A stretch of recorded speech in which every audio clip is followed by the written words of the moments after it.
21 तारीख किसी टीएमसी का प्रोग्राम नहीं है। बंगाल की राजनीति की एक बहुत महत्वपूर्ण घटना है। ये काला दिन है। पश्चिम बंगाल के राजनीति में 21 जुलाई शहीद दिवस रैली को लेकर नया कानूनी और राजनीतिक विवाद सामने आ गया है। ममता बनर्जी के नेतृत्व वाले तृणमूल कांग्रेस गुट ने कोलकाता हाईकोर्ट का दरवाजा खटखटाया है। पार्टी ने मांग की है कि हर साल की तरह इस बार भी एस्प्लेनेड स्थित विक्टोरिया हाउस के सामने शहीद दिवस की रैली आयोजित करने की अनुमति दी जाए।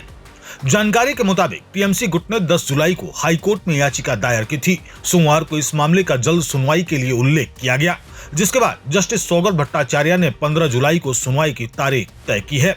याचिका में कहा गया है कि कोलकाता पुलिस ने अभी तक रैली की अनुमति पर कोई अंतिम फैसला नहीं लिया है। साथ ही पुलिस ने विक्टोरिया हाउस और उसके आसपास भारतीय नागरिक सुरक्षा संहिता यानी बीएनएसएस की धारा 163 के तहत निषेधाज्ञा लागू कर दी है, जिससे इस स्थान पर सभा आयोजित करना संभव नहीं हो पा रहा है।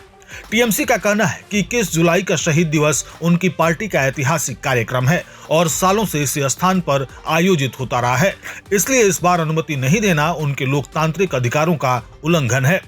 इधर इस मुद्दे पर राज्य सरकार की ओर से मंत्री दिलीप घोष ने भी प्रतिक्रिया दी है। उन्होंने कहा कि 21 जुलाई केवल टीएमसी का कार्यक्रम नहीं है, बल्कि बंगाल के राजनीति का एक महत्वपूर्ण और दुखद अध्याय है। उनके मुताबिक उस दिन राजनीतिक आंदोलन के दौरान गोली चली थी और कई लोगों की जान गई थी।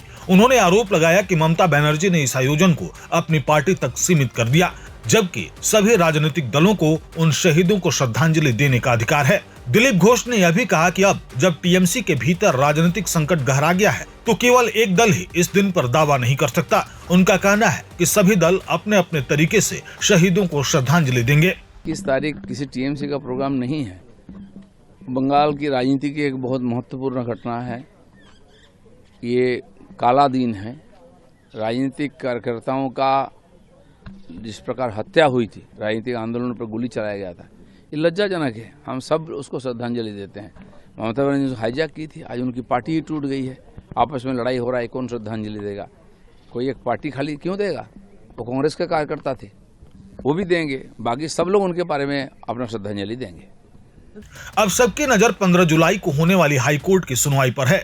अदालत यह तय करेगी कि ममता बनर्जी गुट को विक्टोरिया हाउस के सामने रैली की अनुमति मिलेगी या नहीं। अगर अनुमति मिलती है तो 21 जुलाई का कार्यक्रम पहले की तरह आयोजित हो सकता है, लेकिन अगर अदालत या प्रशासन अनुमति नहीं देता तो बंगाल के राजनीति में यह विवाद और गहरा सकता है। फिलहाल इस मामले में अंतिम फैसला हाईकोर्ट की सुनवाई के बाद ही सामने आएगा।